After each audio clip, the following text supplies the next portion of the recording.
We've been joined by Are Oladende Ario, public affairs analyst. He joins us now. He's in the studio with us. Thank you for joining us. Good to see you again. Good morning to you. Frank, good morning. Yes. Well, before we get into just on a lighter note, I'm sure you've been having access to the Naira. I've not touched Naira in the last 5 weeks. I was going to beg you to give me, if it's just 500 Naira, so I can hold cash. Well, I wish I could do that because I wish I could do that, but I'm always in the studio, so I thought perhaps that you are always out there. You could have access to that. Oh, no, but however, do you think the situation has gotten better? Because it has not gotten better. No, because we have the president came and said, look, let the 200 Naira be retained to run along with the president and the Nigerian masses are a chain of different gods. He's ensconced there in Aso Rock. At his beck and call, he gets whatever he wants. It's not so with you and I. And let's face that reality. That is our reality. As I'm living here, I'm going to my bank for the 4th day. Why? I've been queuing for 20,000 Naira since Monday. Last week, my daughter needed money in her school. She needed 20,000 Naira. I had to send 25,000 Naira to her guardian to purchase 20,000 Naira cash. I mean, Tuesday was her house sport day. Of course, my birthday, which of course you knew. She needed just 2,000 Naira to enjoy herself, buy things. I got to the gate of the school, but I didn't have the cash. I had to go away. Speak to people, they will tell you it's not getting any better. And I'm wondering why.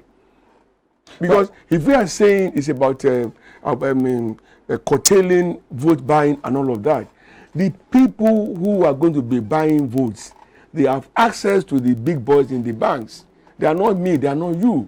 They are not the woman or the man on the street, the car rider on the street.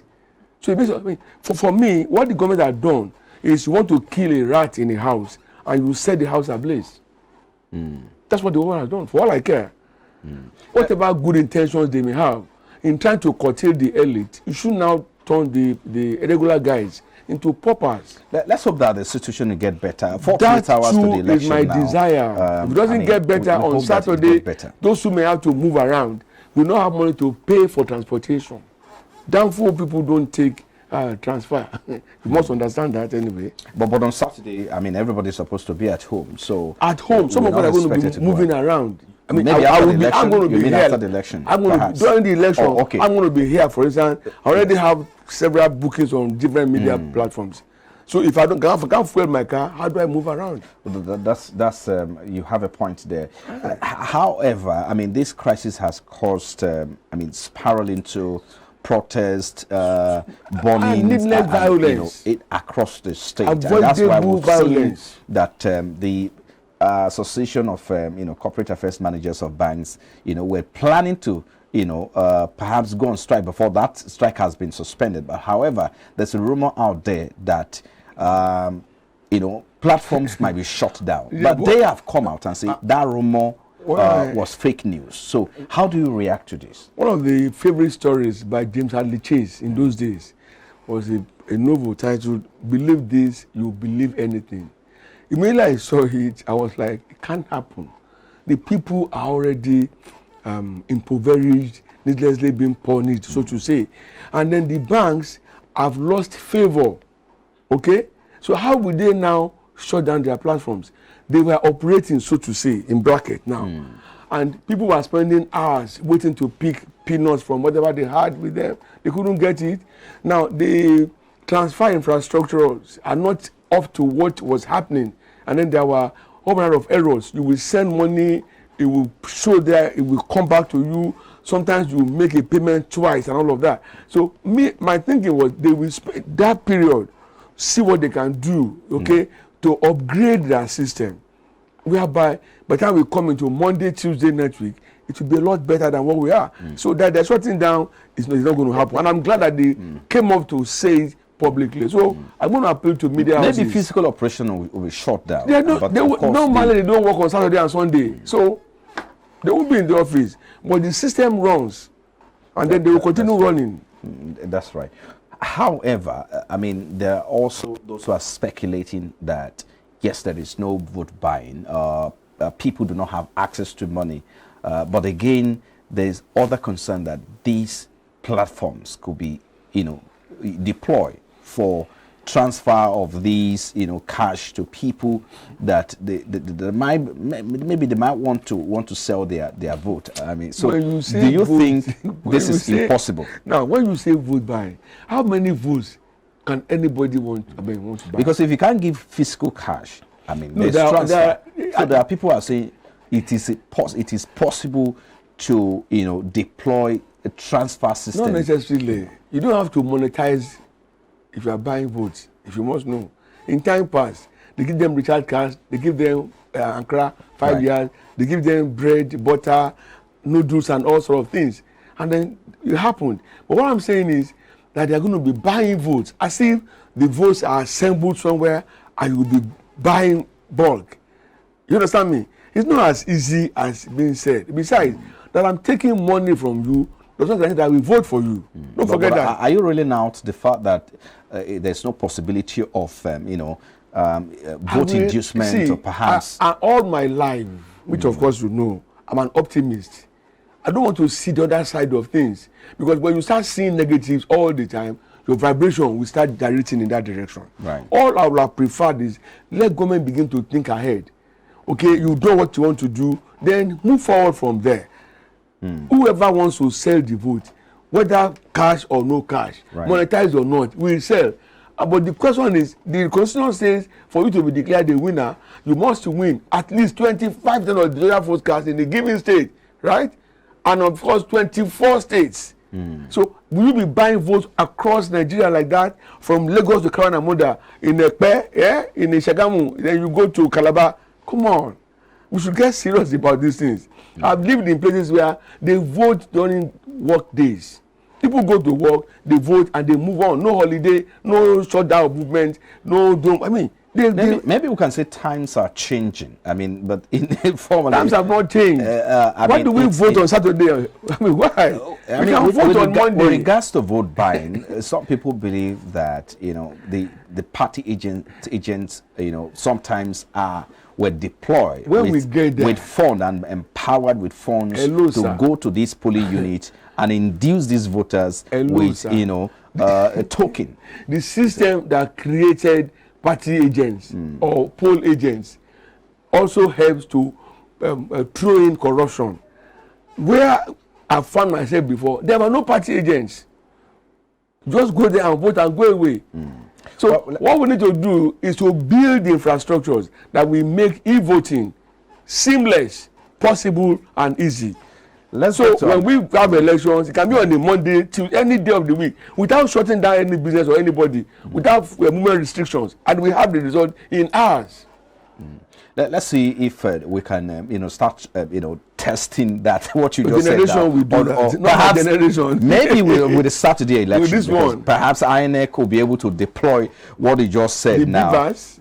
Yes, the beavers, and maybe everybody just go there, vote, return to your home peacefully, and let's hope that those votes will be counted, as they come. But let's hope that it is peaceful. Let's go ahead now and look at the second story. NCC, talking about Nigerian Communications Commissions, have deployed the usual number 622, toll-free 6222, for people who might have emergencies to call that day. How would you, address these? Perhaps this is, a good. It's a commendable move. Side, because when we say corporate share responsibility, I see it in that light. Communication has been problematic lately, but because it's toll-free and it's a dedicated number across the spectrum, so it will be easy for communication to flow. If there are reports to be sent, it becomes very easy and seamless. That way, we will reduce incidences of crisis, acrimony, and violence. Unfortunately, government at the center has not really seen those things as critical. But I'm glad that NCC came up, to do that. Instead, they were signing peace accords, which to me was more shadow than reality. Who is signing peace accords? Well, it is necessary to give investors Did they confidence. sign in the American election that you are now monitored?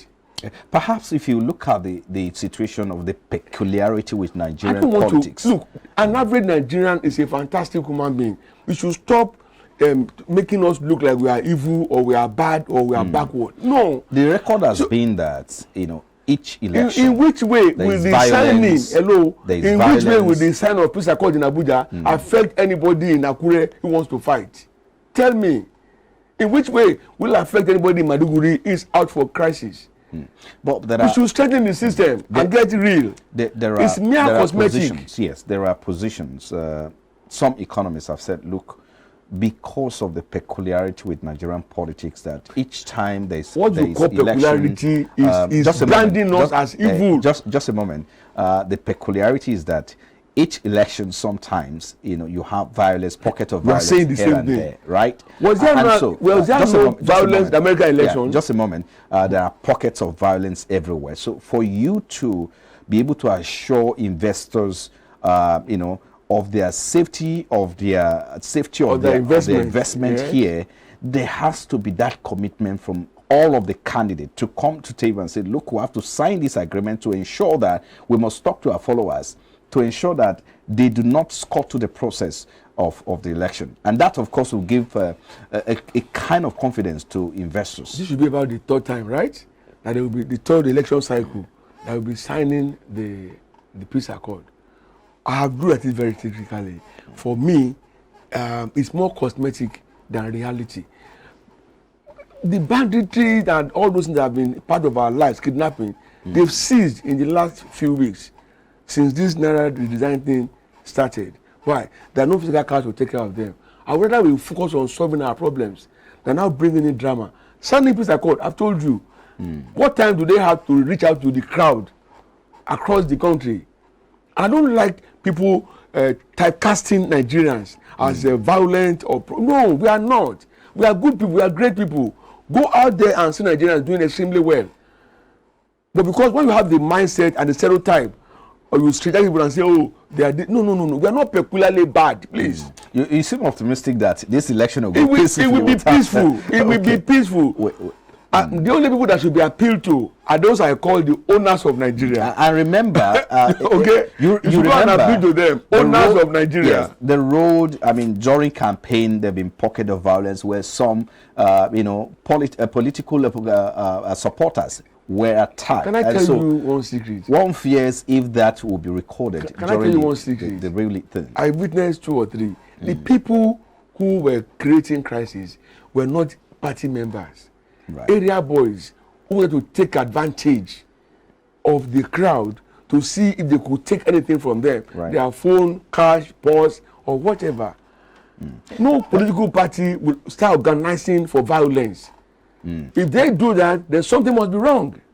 Well, let's hope that, just like... There will be no, take my word. Just like... You are lucky. I'll be on the road, right? Just like and in the evening of that day, I will be here. Yeah. So I'll give I'll give my road report, free of charge. All right. I'll be waiting for that. Let's move away from there and look at...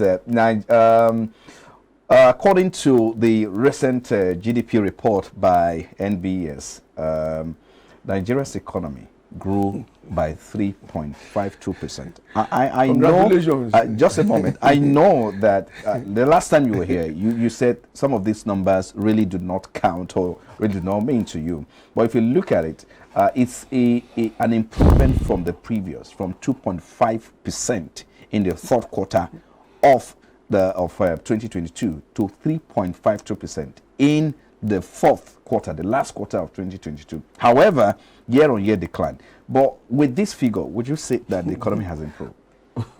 Frank, you know it. I know it. And I'm saying it again, that governance or economy is not about figures and statistics. It's about human beings. When we say, unemployment is 3%, and we have a large army of people who are unemployed, another report from the same board told us that 130 million Nigerians have sank into the poverty zone. How do you juxtapose this? You are talking of GDP growth. Don't forget that the economy starts from the average man on the street before it now rotates into the community, to the state, and local government to the state, and of course the regions and then the federal. There's an interconnection between all of the activities. And looking at the crisis that we've had since October last year with fuel, whereby quality man hours were being wasted at fuel stations. How do we, and then companies were shutting down. My office stopped opening on Thursdays and Tuesday and Thursday. We open only on Monday, Wednesday and Friday. Why? The cost of fueling became unbearable. It wasn't part of our budget. I was on a TV platform, a television owned by the state government, and then 10 minutes of the program, they shut down. Why? They had no diesel to power generator. To let you understand. So if you are now saying GDP growth, that growth comes from where? You can't build something on nothing, and that's my problem. I may not have a PhD in economics anyway, but my roadside economics studies can tell me what it should be. So in other words, what you're saying is that we need to see reflect these numbers. Let them give us the reflection, the basis, the matrix. Yes. What benchmarks were used to arrive at that? When people's purchasing power has been so weakened, mobility became a problem. Factories were shutting down, and you are now telling me, how do we have a growth in that situation? I'm lost. There's a good news here, however, that the numbers, what drove these numbers upward is the services sector, of course, which recorded about 5.6%. The services sector, of course, include companies who are into services like this type of station, right? Business. On this station, and some other companies who are into services who are into business that has to do with services as well. So I'm thinking that perhaps if the GDP was driven, the growth in GDP for the fourth quarter was driven.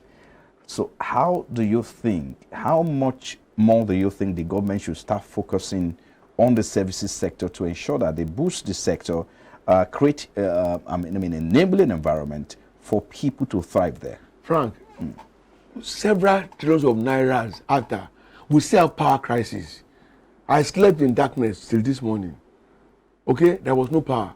Now, if my house is affected, every house in my community will also be affected. And if you are unlucky to have your business with that same community, you'll be affected. So we are still saying, let us get power right. We are yet to get that right. I told my Bati Airtel Indian line, if I dial, I am sure it will go through. I don't dial twice. I live here. That's a number I got way back in China, in India, and it works. No issues. Do we have that with our networks here? We still have massive drop calls. You will be on call to somebody. In seconds, the thing will cut off. You wouldn't know why. There's so many things that are still lacking that we should focus on. If you can achieve that, growth is a reality. You will feel it. And then it will cut across everybody. But situation where the only growth I have seen now is in the fortune of POS operators. Okay, who instead of collecting 100 naira for every 5,000 naira that they give you, now negotiate. I paid 5,000 naira to buy 20,000 naira. So their own growth, yes. Perhaps you say that sarcastically, maybe because they are the real winners of the crisis. At the end of the day, they came out to be the real winners at the end of the day, including petrol station attendants. Let's move away from there and look at the last story here.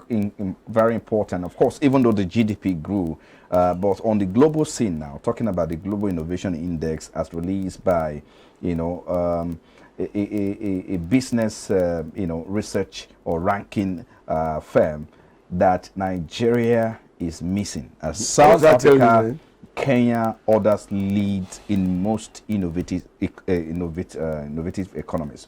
But again, even though this has said Nigeria is missing in terms of when it comes to innovation in the economy, but I also think that Nigeria has done well because in technology we have people individually. The government may have their own issues, but individually I also think that they have done very well. In tech, you see Nigerians flying, breaking barriers and music as well. Yeah. So if you place these figures side by side, by individual achievement and, of course, with government's responsibility. How do you marry all of that together?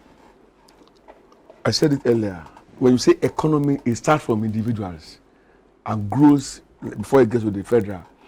The music, entertainment, and sports, including tech, those are areas where persons and startup companies are doing extremely well. Some have global alliances that run into millions of dollars, but those, as we said, they form a very small percentage of the entire thing. So for me, they are not enough as to now use that as a basis to conclude that, oh, all is well. I don't know the company that did the study or the survey, but they must have had their basis for coming to the conclusion and excluding us from the club of leading lights. Right. For me, it's not a time for us to grumble and complain. It's a wake-up call that things are still not what they should be. So instead of grumbling or complaining, right, and instead of playing the ostrich, let's face our reality. Let's confront our challenges. We know them. And I have told you here, we hug our problems. We entertain our... No, we should frontally attack our problems. And sincerely, of course, sustainably too. So that once a problem is tackled, I mean, by now, power should have stopped being our headache here. Right. But unfortunately, it's still our problem. I think we'll have to leave it there. Thank you so much. And I want to wish you perhaps... when I come tomorrow, no economy, we are talking politics, okay? It's all right. Thank you so much, Oladendi, your public affairs analyst. Thank you for coming. I enjoyed myself. Sharing your thoughts. Thank you very much for having me. All right. Still to come after the break, we head straight to the capital market as the Nigerian Exchange Limited and the market capitalization increased from preceding days of about 29.59 billion naira respectively.